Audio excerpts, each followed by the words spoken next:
Hello.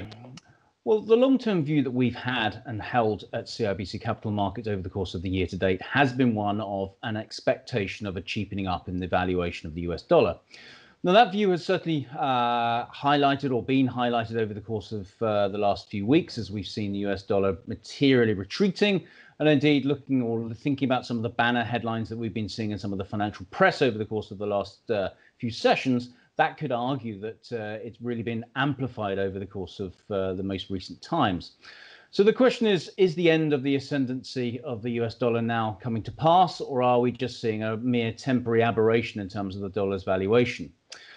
Well, of course, if we look at the broader perspective and in terms of global foreign exchange reserves, we've seen the perpetuation of dollar holdings north of 60% over the course of the last few years. So there is no obvious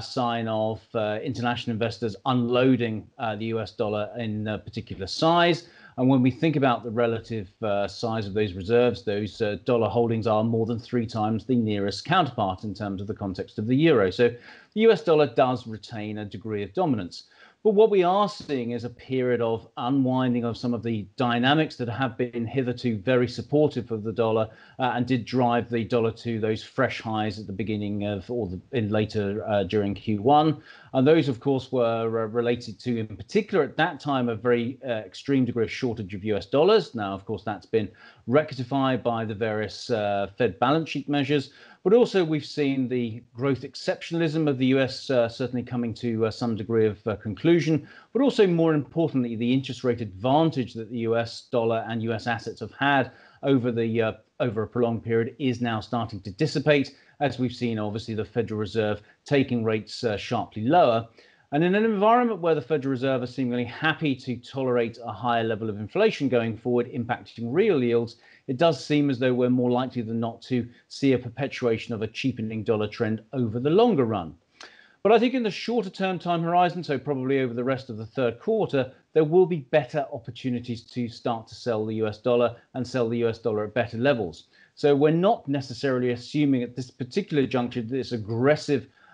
depreciation of the US dollar has a straight line extrapolation that we can extend throughout the rest of the year. It may be the case that we do see some degree of consolidation as we go through the latter stages of the summer and into the start of the fall, and that will provide, as I say, some better levels to start to look at